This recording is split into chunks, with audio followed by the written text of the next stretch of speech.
Hello everyone, welcome to the Burn After Watching podcast for August 15th, 2016. This is episode number 41, and I'm your host Jody. I'm your host Reed. I'm your host Mark. Is this 41 or 42? 41. Alright, awesome. Cool. It's good to hear. Yeah. That Nice means job, Reed. Yeah. Way to job. keep up with the numbers. I'm a numbers guy. That's what they tell me. That means we're 11 away from our 50th 52? anniversary. 9 away from 50. 11 Oh. from 52. What's more significant? 1 year or 50? 52. 50's like diamonds, man. Okay, then it looks like on today's episode we're going to be discussing Sausage Party, the latest Seth Rogen and Evan Goldberg comedy, except this one's animated. You guys ready? Yeah, it's a Getting ready to cartoon. talk? Always. It is a cartoon. It's a food cartoon. It's a pretty self-explained cartoon. I'd take my kids to it. Oh, definitely. We'll actually get into that in a little bit. But I guess if you guys don't have anything to add, we are Do a we little bit later going to have picks. We got picks later. Things like that. So we got the review. Then we got Mhm. some picks after the review. Yeah, might be a quick show because got my dad waiting on me. So I got to... On the other side of the room. Yeah. Okay. Hey Jody. So we're recording in front of a live audience. Yes, Yeah. for the first time ever. Here's a clip from Sausage Party. Holy shit! He can actually see us? Assaults are just as bad as they said it would be! Oh, I'm tweaked! I'm tweaking! Whoa, dude, just take it easy. Just breathe, dude, just breathe. You're not tweaking, you're just peeking, man. Just be with me. Be cool. This wave's gotta crash. I can't! You're all alive and looking at me with your gloves and your little shoes and your arms and your legs! Legs? Oh. Huh? Look at me! Look at me! I ain't got no legs, you fuck! You ain't my goddamn legs! Oh no, not Mr. Pizza! Oh, fuck! I've eaten so many of your family members! I've committed pizza genocide! Mr. Sausage, when will it end? When will it end? When he stops drinking us. Yeah! And when he stops using us. What did he do to you? You don't want to fucking know. Sausage Party. Rated R. This one, it's really rated R, guys. I heard. Get ready for the synopsis. This is a long one. I'm surprised with how in-depth this is, actually. A sausage strives to discover the truth about his existence. That's it. I was kidding about it being super detailed. I was really wondering how it was going to be that detailed of a... Directed by Greg Tiernan and Conrad Vernon. I've not heard of those gentlemen before. Starring the voice talents of Seth Rogen, Jonah Hill, Kristen Wiig, Bill Hader, Craig Robinson, Danny McBride, Michael Cera, Salma Hayek. I'm remembering a lot of these, but I am going to have to tab over here. Who else did we not get? Iris Apatow. Oh, yeah. James Franco. I'm forgetting the big one. Nick Kroll? Nick Kroll. That was the one I was trying to remember. Surprisingly prevalent. Nick Kroll. Edward Norton. Wow, I forgot one of the biggest stars. What do you guys think of that sausage party that we went to yesterday? All right, I'll jump in. I wasn't too crazy about it. The comedy only worked for me in parts. Actually, all the Michael Cera jokes worked pretty great Which for makes me. a lot of sense. He's like, everything about Michael Cera is funny to me for some reason. It was funny in This Is the End, and it's funny in this too, right? Yeah. Anything. Yeah, he's just great. But a lot of the other stuff with Seth Rogen and Kristen Wiig's character worked for me about 20% of the time. But overall, I found the concept to be really great. The idea of the food coming to life or just food being alive and like trying to think they're going into the great beyond, and instead like the humans are taking them home to eat them and they just don't know. And it's really interesting concept. The stories, I mean, I guess, I don't know, other than the comedy, I don't have a lot of complaints because it all makes sense. It works as a film, but just overall, I didn't laugh as much as maybe I wanted to. So that's kind of why I'm not too crazy about it. But you guys can jump in. That was not great. It's too early for my reviews. No, apparently. it reads not too crazy about Sausage Party. What do you think, Jody? Well, actually, I thought it was pretty effective. It actually worked as a movie a lot better than I thought it was going to. I guess my biggest complaint would be that it is, like Reed said, not as consistently funny as I think most of these movies that Evan Goldberg and Seth Rogen What's do some of the together. stuff that they've done? Well, the big one for me is probably, 2013, doing This Is the End, a movie I really, really like. I know you're not a huge fan, Reed. Yeah, that's another one that I'm... You didn't like This Is the End? No, not really. I don't find it that funny. Yeah, I'll agree. That's probably one of the best comedies to come out. Yeah, of I'd recent put it memory. right up there. Yeah. And, I'm also a big fan of, when Seth Rogen's writing the screenplay, like Superbad, even as far back as then. But Did he write that? yeah, it's one of his first ones he wrote. So I haven't watched that in a while. Loved Superbad, though, when saw it in theaters. Yeah. But yeah, it's like you said, Reed, a lot of the concept stuff is done really well. Except my biggest complaint about the concept would be that whereas, usually when you have this interesting kind of, just pretty much direct metaphor on something like this, it's kind of cool to go with a complex look at some of the things. In this one, it's almost too simple at times. The jokes they go for, like very punny and just, I don't know, that kind of rubbed me the wrong way at times. But it can be a little lazy. Yeah, I think exactly what you would expect them to do. Yeah. Like When a we hot were- dog going into the bun. Yeah. Of course. They just do it over and over and over again. Yeah. Yeah. When we were walking home last night, I think I said, I was kind of like, this movie basically wrote itself once they decided. Right. Like, the jokes wrote themselves, Yeah. basically. Which, with that in mind, I still think there is some good comedy going on here, because even though there are some breaks in between laughs at times, I thought the structure of the story was actually, like I said, it works as a movie pretty well. And when it is funny, I thought it was pretty funny. And when it's not funny, it's not like embarrassingly not funny. I just found it a lot of jokes missed. I'll say that. Well, at least when the jokes aren't hitting or it's not even trying to be that funny, it at least kind of keeps moving along, right? It doesn't really bog down too much with any one scene or idea. Yeah, like Reed said, I think that there's something that just inherently works about the food world and the real world and how they mix or don't mix. And it's funny to be in the food world and you got a hot dog trying to sneak across a room, and then you cut to the human world and it's just a wiener rolling across the carpet. That stuff always is just inherently entertaining. It worked like in Zootopia and stuff like that, from small animals to large animals. So you got the same kind of elements working here, and I'm glad that maybe the animation studio had the presence of mind that it would work. What elements make a movie works on the big screen. Right. As simple as it is, it's not quite like straight to video type elements here. It works. Barely, maybe, but it looks like a movie. Yeah. Oh, yeah. It's a functions, movie. I think, It's pretty a- well. And, I thought even, like, some of the animation jokes were, kind of funny. Whereas, like, when they're doing a flashback sequence to tell the story of, years before, they use an older style of animation. I thought that was a pretty solid joke. And, like you said, where you were just, mentioning, like, the humans. Actually, as far as things maybe when you say that they should have looked more complex, I was actually impressed with when they went for, like, the humans and more realistic environments rather than just in this grocery store. That was a bit simplistic, but then there was some complexity, like whenever they do leave the store and they're in the street, or they are even some of the human character design, I guess, showed that they could have gone more complex. It's not like it was outside their range of skill. Like the humans, and I was just surprised to see that much detail even in like clothing and costumes for the actual people, whereas the food was very like plain, a little too simple. Well, but see, I thought maybe that's on purpose, I guess. So we got a note being passed from the producer here. The funniest, nice. Some of the funniest parts of the movie are things going on not in the grocery store.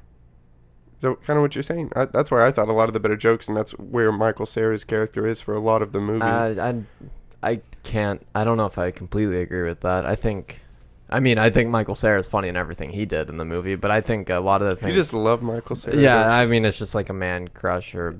He's I don't know. I can't explain it, guys. I'll save you, Reed. Let's talk about something else. Like, I guess maybe to better illustrate what I'm talking about, I'd be like, I was surprised, like, I don't think it's any spoiler to say they eventually get out of this grocery store into a kitchen, someone else's kitchen in a home, and there was a surprising amount of detail in that environment that had not existed or had at least been on display up to that point. Right. Even though I think maybe that's not quite true, I didn't realize it until that point. Like the lighting's more dynamic and the environment's more interesting.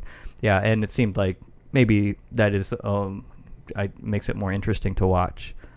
Yeah, because in the supermarket, maybe we should explain more kind of like what's happening here. You have the food that wants to be, all this food is living.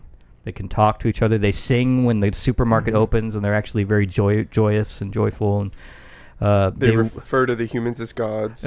Which is something I want to get to later, actually. But they want to be bought, to be chosen by the gods. To go to the afterlife. To go outside. Well, they call it the Great Beyond. Yeah, the Great Beyond.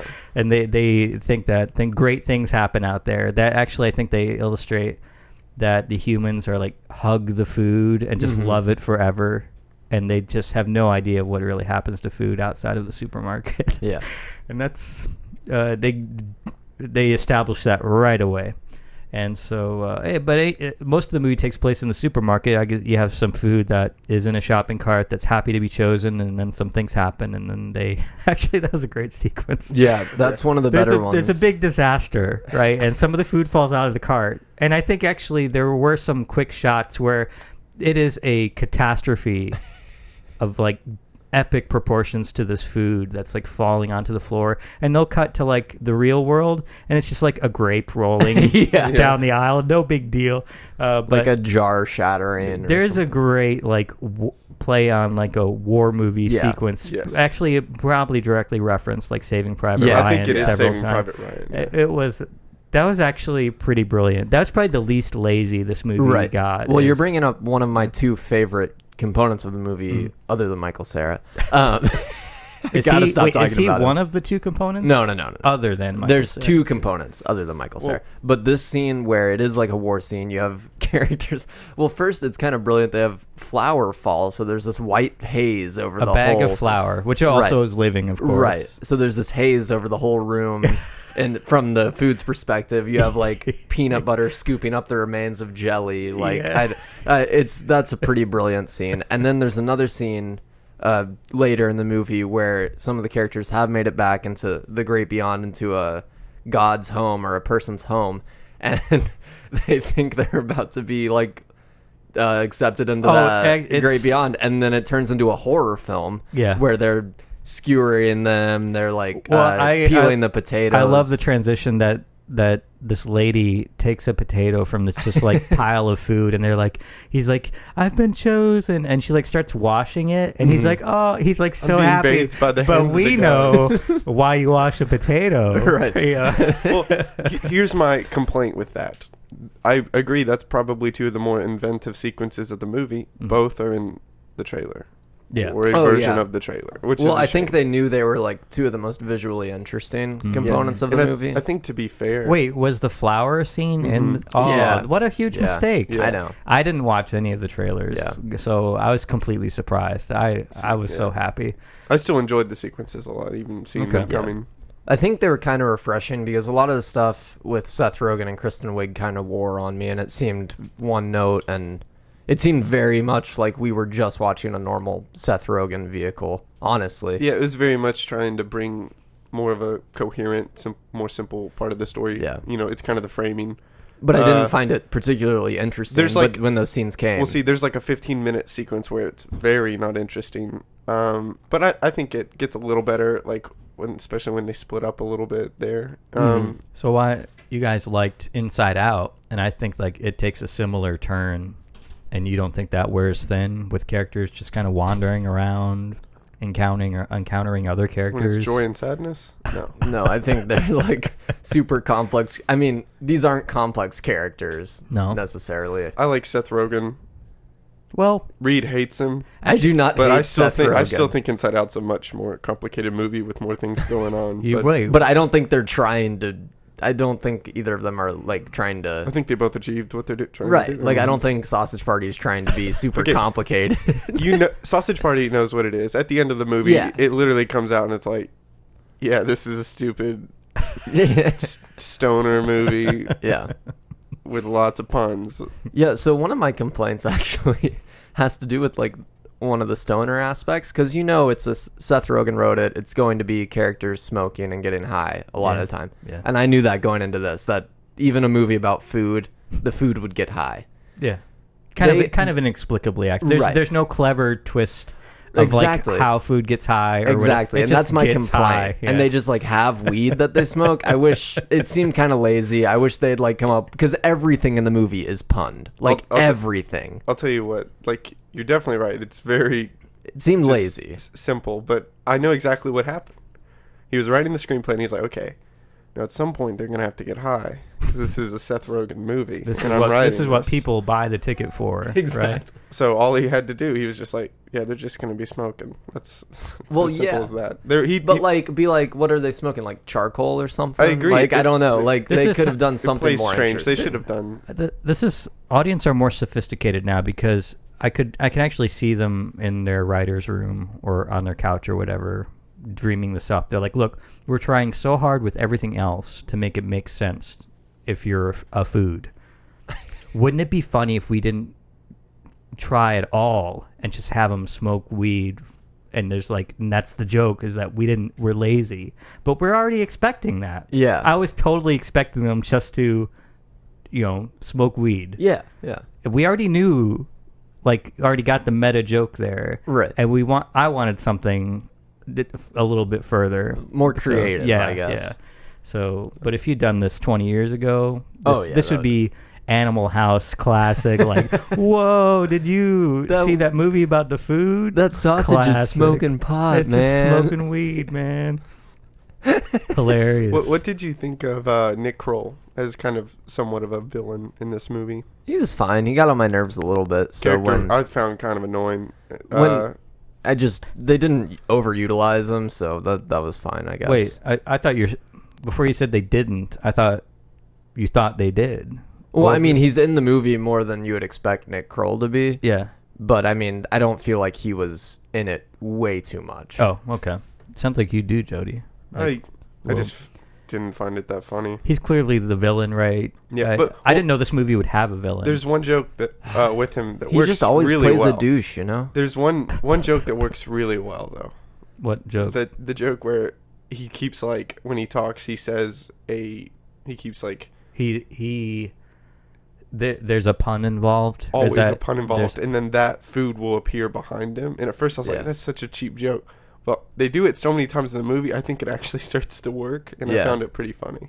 So that's about the only joke that I like worked for me him with that character. When they first bring him into the and grocery he gets more cart, and more pissed off, right? Yeah. You're stretching, bro. Well, he gets more and more juiced up. yeah. When they first bring him into the grocery cart, I found him kind of funny. Oh, when that was when he good. turns into the villain, I was just like, it's fine. It's not. I'm sorry. Bless you. You should. Thank you. It's not particularly like compelling him as a villain, but I guess they had to have some conflict. They just kind of there. You could see them committing to it. They're like, oh, what if the bad guy is just a douche? Mm-hmm. And then of course there you go.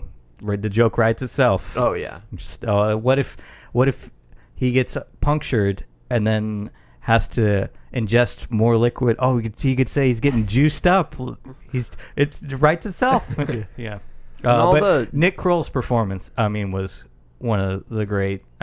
As tiresome as the character I thought got, it's a little one note, but Nick Kroll's always great. I thought one of the funnier voice performances, other than Michael Cera, was what is it with you guys? Okay, there's a moment. Let me just explain. He has the better jokes. Let me just explain. Well, there's a moment where Michael Cera comes onto screen. Do you guys remember his name? He's one of the he's like a shorter hot dog. Yeah, okay. No, I know his name. I'm about to tell you. Okay. He comes onto screen, and someone goes like, "What's that sausage doing?" And he's like, I'm Barry. And like literally like him delivering that line is everything. Well, I thought Ed Norton as the Jewish bagel was amazing. I thought that was just a great joke. Yeah. That took me, I didn't know it was him till like the very So end of the funny. movie. right. Really? Yeah. Yeah, it's so funny. What'd you guys see, one of the jokes that I felt was the easiest that they definitely over exploited in my opinion was like giving all the food races. And then basically just using like the stereotypes of the races, even though at times they kind of complicate it and make it more interesting. I like the idea of the Jewish bagel being friends with the. I can't remember what that was. He's basically like a representative of like Islam, Right. And they're making a bunch of like Israel Palestinian jokes. Yes, and he's some piece of bread. Yeah. Sorry, guys. Like I'll leave I can't now. remember. It's like, well, and that's what's funny about it. It's not not being a- able to it's- remember what it is because It's not a potato chip or a hot dog, so I'm a dumb American. I don't know what kind of food it is. Well, what's funny is even in the movie, everyone keeps saying we don't even remember what you are. Like nobody even knows what you are. So Well, he was some he was some random. But I like how hummus brings them together. Yeah. That's funny. That is good. That's not too see, lazy. that's why the joke got a little bit better. The Yeah. hummus bringing them together. Well, that's the weird duality in this movie is like, well, of course the food would have races like salsa and tortilla chips would be, you know, Mexicans, and you're like, oh, of course Seth Rogen would go here, him and his buddies, but then it's also tries really hard to be, I think, shocking and have them say and do things where you're like, whoa, that's like really a stereotyping somebody, and of course that's just kind of the shock they're going for sometimes.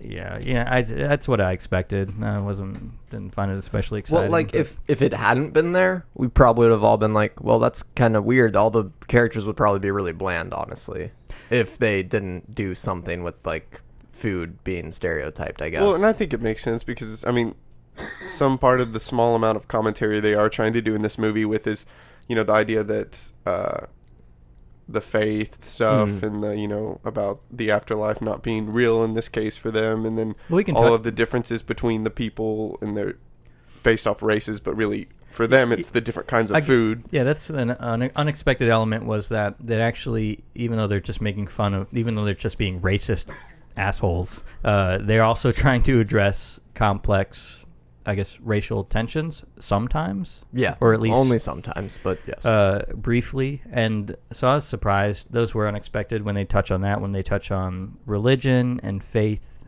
and I actually thought all the religious and faith stuff was handled pretty well. I liked all that. Surprising, and it's actually like hit right on the head. And maybe that was the best way to do it. If you're, is they go for it right away. They go for the jugular pretty much, like right off the bat. And they don't even like. I do like how at one point he gives the sausage gives his first speech and it comes off very offensive to everyone else, even though he knows he's right in this case. And I thought it was good that they came back and kind of addressed it. Yeah, even that's not the right way to bring that about. And I thought it's about the way they address kind of the religious or faith metaphor within the movie is about as simplistic and or complicated as the movie is, which I think benefits it. It's not trying to be overly complicated, and it's definitely not overly simplistic. So I think that's definitely a positive. So really, thing you think for the this movie. movie's more successful than Zootopia because it's not trying to do too much. Honestly, I do. Like Zootopia I think so. tackles I agree with that. it tackles way too complex of an issue in what it's doing. Well, no, either Zootopia.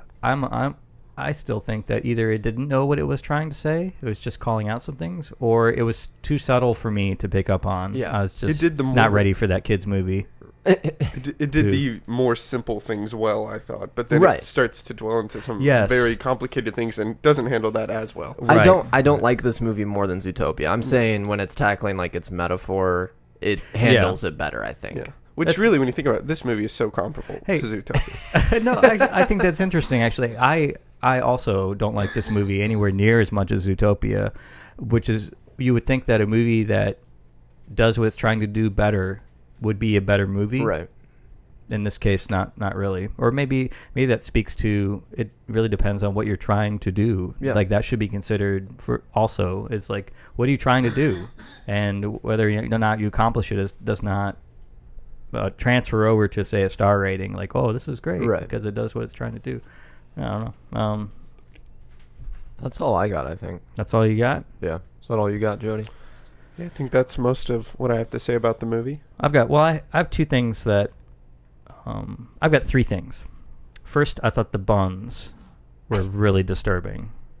This is like Silent Hill level, like delving into like See, when you're seeing them from far away, it's all right, but when it gets up close and kind of angles and like the way they're shaped, is that what you're talking about? Anything. They keep their mouth is sideways. I mean, I know what they're doing. I know what they're doing. But then I was getting very confused at some points as to what parts are supposed to be what parts. It's anyway. So, I thought that as hard as they were going for the religion discussion, calling humans gods really kept rubbing me the wrong way, only because I thought it for some reason it distracted me, and I thought that it wasn't clever enough. I thought that they should have come up with like a different name for humans rather than just keep calling them gods. Yeah. Like they could have referred to them as gods, at some point, but like that's all they just kept calling them, and I kind of expected them to be referred to differently. See, it kind of played fair to me because they have no other way to view them as anything. They're the ones taking them to the afterlife. Yeah, So it makes sense. I don't have a better idea, but Yeah. something about it was just too distracting for me that they just thought so highly of them. Okay. But I mean, I get it, but and of course, so talking about the people I enjoyed, there's a twist in the movie. I guess there is kind of a shift in tone. We were talking about it actually while you stepped out for a second, Jody, but we didn't want to talk about it because it's kind of spoilery. Right. But the movie takes a darker turn at some point, and I enjoyed that. And I think it'd be a shame unless the trailer ruins it. Can you guys say if the trailer? No, that was like the only moment that I found to be shocking as the movie was otherwise supposed to suggest, because I think everything I'd heard going in was like, oh, this movie's gonna shock you, and I'm like, okay, it is what it is. I don't know what you guys are referring to. Michael Cera. Yeah. Oh, that is good. Yeah. But it's not like overly violent or anything. It just really takes you by surprise. Yeah. And that's In a good way. right, and that's the best part. Because of the it is movie. lighthearted, even though food is acting like it's the end of the world whenever a jar falls on the ground and breaks open. Up to you're like, oh well, this is funny violence, and it gets to a point where you're like, whoa, this got real. Yeah. Sort of. The drug use was kind of disturbing. The bath salts. It was funny, and then I was like, this is also getting a little real. That's weird. Anyway, the last thing I'll say is actually, and going back and talking about religion and faith, I thought it was interesting that you had characters clearly against this blind faith in the gods and the great beyond. They've been enlightened, so to speak, and they're trying to solve a problem during the big climax of the movie. Frank is trying to get to the entryway of the grocery store, and they come up with this really quick, crazy plan that he's going to ride a balloon, and he's like, this is never going to work. And then Barry's like, have faith. And I thought that was interesting because there's a complexity there. I think that when people who are religious think about people who aren't, they're like, well, that just means that you can't have hopes and dreams or faith in anything. That's like a dirty word. Yeah. And that's not the way it is at all. Yeah. And in fact, in a lot of ways, I think it can be more fulfilling to not have blind faith. But I thought that was interesting. They don't dwell on it. They don't linger on it. And no religious character in the background like rolls their eyes and is like, oh, so science is your religion or whatever crap. They just say, he just says have faith, and that just means you can still have hope. That doesn't mean that the world is a dead, awful place. I thought it was interesting. See, that's why I think that's one of the things that works a lot better in the movie that's going on. I kind of like that. That's kind of the forefront, really the main thing going on for the last half of the movie. Yeah, so I don't know if I'd ever watch this movie again, but it was all right for the first run through, because of those elements that there's a lot you expect here, and I guess a lot that you don't expect. There's, I guess, stuff you come for, like racist Firewater portrayal of Native Americans smoking weed. Yep. You know, with of course a gay Twinkie, and and a racist portrayal of African Americans as a box of grits. Sure. Yeah, like that's what you come for, right? So you're $11. There you go. And then of course you have like criticism of organized religion and blind faith, which was like, whoa, really? And it's interesting to see where they go with it, and ultimately I think how successfully they pull it off without. See, I guess I think there's something to take from this watch, but something I guess that would hurt the movie for me is I don't find it, like I can already tell it's not going to be as rewatchable for me as something like I've seen This Is the End a few times. Sure, yeah. I think Superbad's a movie worth rewatching, and just this is, I don't know how much you could get out of this one. I don't know how funny it's still going to be. It's just like by the end of this movie, the concept already kind of runs thin for you. So rewatching it, it's going to just be even more so, I would think. It's all the puns, man. On that note, though, there is a good meatloaf joke. That's all I'll say. Oh god. I liked it. And they bring it back, and it's still good. Yeah. Oh. Yeah. I think it might be better. Yeah. Especially considering I have that record over there. Yeah. Okay. But anyway, yeah. So I guess let's get into star ratings. Giving it a 3 out of 4. I'm gonna give it a 2 out of 4. I'll give it a 2 out of 4. All right. It's been a while since I've been the more positive one. You're feeling good. Feeling pretty good. It's early in the morning. Well, I knew if anything was going to do, it'd be Seth Rogen. So, anyway, all right. So I guess that's all for our review of Sausage Party. We'll be back in just a moment with some picks.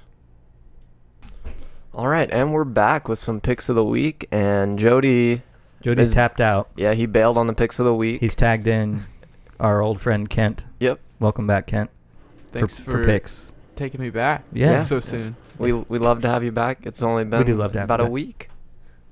There's only been one show in between since when you haven't been here. There's been half a show since you've... One review, basically. So who wants to kick off picks?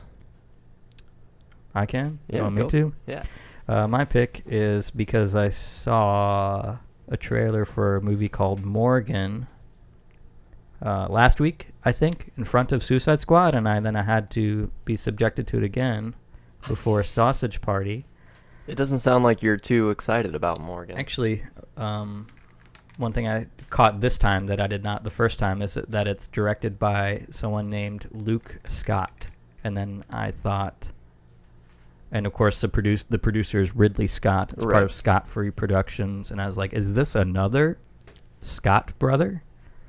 Of course, Tony Scott is now no longer with us. May he rest in peace. And now we have Luke Scott, and I think that it's another Scott. Is it really? I think so. And he's, without going too deep into it, says he's a director, actor, art director, and he directed a Blade Runner documentary, maybe like a making of featurette thing or something like that. So it would almost be too many coincidences for him to not be a Scott. Oh, finally. Okay, I finally did. Brother of Jake Scott and half-brother of Jordan Scott. He's his son. Oh. Ridley Scott's son. Interesting. Cool. Okay. Nephew of Tony Scott. Anyway, so that's not my pick. My pick is Morgan looked all right. It was intriguing. And, of course, it has the actress from The Witch in it. Right. That's the one about the AI. It looks like Ex Machina, basically. It does look like Ex Machina. It does look like Ex Machina. It even goes... Let me start over. It looks like Ex Machina, right? Yes. It even has, like, the red lights, like...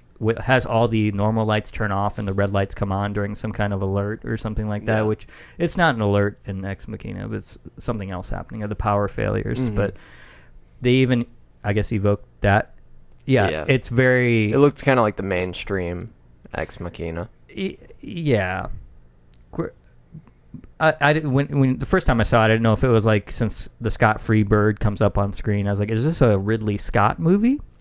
So he's not the director, but it is his son. Maybe there's something to it, I thought, up until the appearance of one Paul Giamatti. And why has everyone just agreed to like this guy? I think that he's ruining movies, actually. I think he was the worst part about Love and Mercy. Is the worst thing about that movie. And he's the worst part of this trailer. He just goes so so crazy and evil, and just so fast and just so hard that It's a trailer, though. just like, look at him. Like, what? No one needs to behave this way. He's just mean and creepy. It was unnecessary. So what do you guys think about Paul Giamatti? And I didn't see Straight Outta Compton, but I'm going to assume that he's also the worst part of that movie. Have you seen Big Fat Liar? Oh God, no. He's pretty great in I Big know Fat Liar. I know enough about. That was my introduction to Yeah. Mr. Oh. Giamatti. I'm actually a pretty big fan of Paul Giamatti. I used to be, and now I realize I don't know why I was, and I was wrong. I to like be. him. I think you're wrong now. You guys aren't with me? Well, okay, he's not great in the trailer for Morgan, but overall, I don't Or find anything. the trailer to be Or great. anything. Okay, let's find what I like him in the Truman Show. He's got a small part. He's got a small part in Saving Private Ryan. Sideways? Sideways, I think Sideways is the real reason that I love him, because I think he's pretty amazing in Sideways. Cinderella Man? Cinderella well, Man. he's not being absolutely we're insane. burying you. We're burying you. In Sideways, he's actually like doing a real performance. He's not just being insane nuts. Right, but Like, I don't think he's normally being that insane. I think that's all I've seen him do lately. Well, I mean, He's he's just, just like, riding riding on the the- coattails of Big Fat Liar. Let's see. He's got a lot of people love him for the John Adams miniseries that he was in a few years back. I just don't understand why this guy was like, yeah, this is working for me. I love this, and this is what people like to see me do. And he's no, it's not. It's not good. It's not good. I like him. You in guys, Love and Mercy. you guys are gonna come around. We're no, we're you part do? of the problem. What? I do. Yeah. No, it was bad.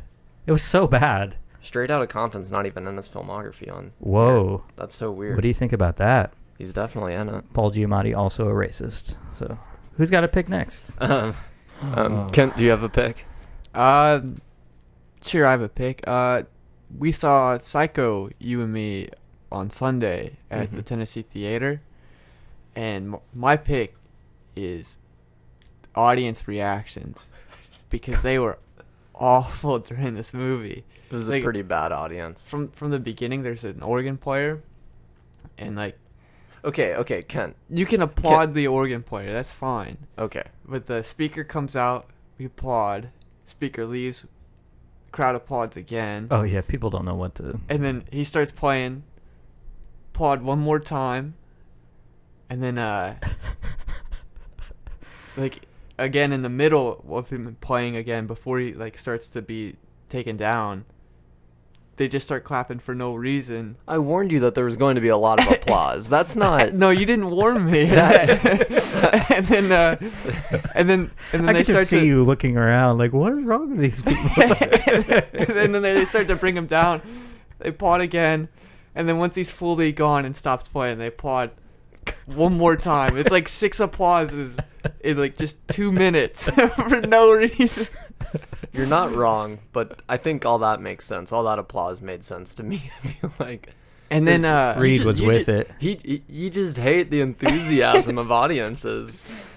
And then Paul Giamatti came out, and then everyone applauded him, and that's where they lost me. That's where they lost me. I was like, not this guy. well, I would have given him a standing ovation, but I'm glad you brought up audience reactions. Actually, is that your pick? Is Yeah. that it? Somebody clapped in my Sausage Party No screening, way. but not at the end. Like, oh, that was great. They would clap when they were laughing really hard, like like that. And I wanted to ask Reed. You guys went to the same Sausage Party, right? Correct. Yeah. Screening. The movie. You said there were kids? Yes. Small kids? There were. I mean, the one sitting 5 seats over from Jody, he must have been 11.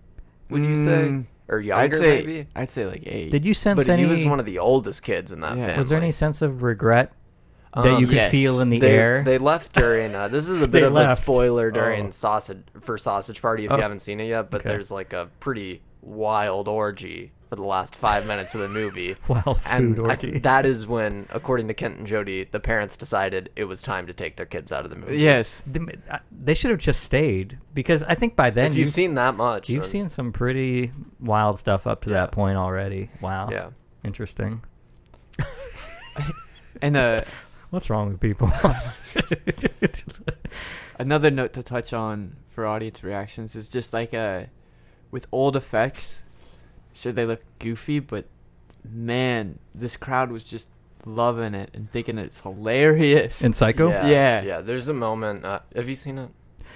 Or it's been a while, probably. It's been a while. Okay, so there's a moment, and I think it's one of like the scariest moments of the movie, where it's almost like a jump scare. The camera's looking down in the stairwell, and we see. Sorry, I need to get a little closer.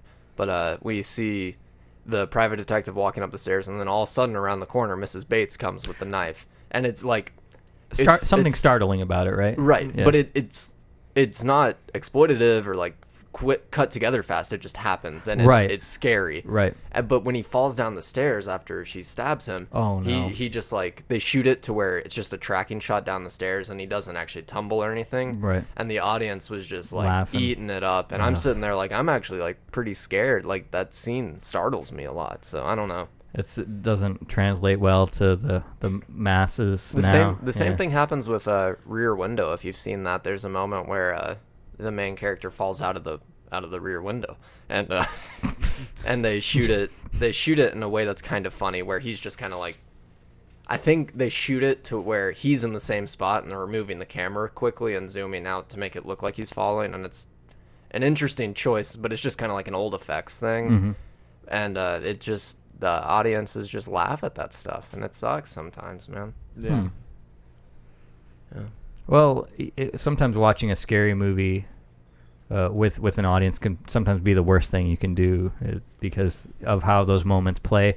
And sometimes people just get anxiety, and then they laugh at the dumbest things. And sometimes people are just disrespectful. I don't know. Yeah. You know, and I don't mean like you can't have a good time while you're watching a movie, but you have to. What about the context? Like that's clearly not what was. I don't know. Comedy was not intended. Mm-hmm. Whatever. You know. Whatever. To each their own. There was this woman that was. You know how Alfred Hitchcock appears in all of his movies briefly, like just his face, basically. There's a woman. Kind of like Stan Lee. Oh. There's this woman sitting behind me in Abbey Ann, and she was thrilled. It was like the highlight of her day, because he appears in the corner, and she just had to be the first. As soon as his face came on screen, Alfred Hitchcock. she's like, "Oh, there he is!" And we're all like, "Okay, we see him." Oh, like out loud? Yes, very loud.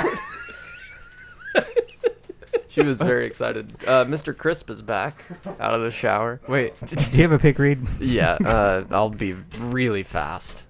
My pick is a movie we saw at the public cinema last week called The Fits. It's a movie directed by Anne Rose Humler. It's a very small independent film, made micro budget, about a girl coming of age in a community center where she boxes and then decides she wants to dance instead. And it's a really fascinating movie. I think we all liked it quite a bit. She boxes? Yeah, she like trains as a boxer. She's like an 11-year-old girl training as a boxer in a Her community brother center. like works at the gym, so she goes with him every day, and he's training to box. So she just by default trains with him, and she decides seems basically like she's been doing it for a while. Right. I think she like has this realization she wants to be less of a tomboy, and then decides she wants to dance. But it's a really fascinating small movie. It's very surreal because the way we're explaining it just makes it sound like a very like realist movie, but it's not. It has kind of this overlying tone that's just kind of outside the movie, makes it very tense, almost like a It's often at horror times movie, very honestly very dreamlike. The Yeah. score makes it really have a bit like horror esque feel to it. It really reminded me of the Witch score from earlier this year, which is a good thing. Sorry, didn't mean to. No, you're good. You saw it. But yeah, if you get a chance to check out The Fits, you definitely should. I think it was a big hit at Sundance and has a very slow rollout because it's such a small movie. I think it's very likely going to be on Prime or Netflix at some point in the next couple months. Absolutely. Cool. So that's my pick. You guys got anything else? Got anything for us, Jody? Not really. The biggest thing I'd want to talk about would have been The Fits. So like us on Facebook, Burn After Watching Podcast. Subscribe on YouTube. Like, comment, subscribe on YouTube. Get on Letterboxd. Get on whatever you want to check out the Letterboxd. Check out the Twitter. Burn after watching Burn podcast. Is that It's what it is? actually a Burn Film Pod. on Bird Twitter. Film Pod. Burn Film Pod. All right, and next week we're gonna have our buddy Chase on, our Leica expert. And we're gonna be talking about the new Leica film, Kubo and the Two Strings. We'll also have some picks next week as well. That's all we got. That's when Queso would appear. Queso, bro, you're stretching it, bro. But yeah, that's all we got. See y'all next week. Bye-bye. See ya.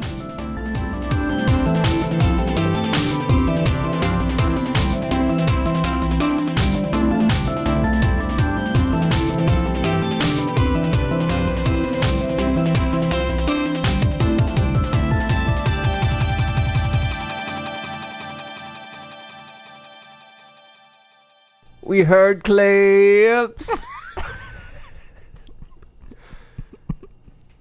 Let's roll. Let's roll. Let's roll. All Let's right. roll it. Sorry. We sang way more on this episode than we've ever. I can't help it. Sometimes I get nervous and I sing. We're giving you gold for the blooper part, Jody. There'll be more bloopers than there will be real show for this one. Kent woke up. Hey, Kent, what's going on, man? Sit down. We got a spare microphone. Please sit down. just till Jody gets back. That's great. We're talking about Sausage Party. Hello. Hey. Kent walked out, so we invited him onto the show. We're good. We're done.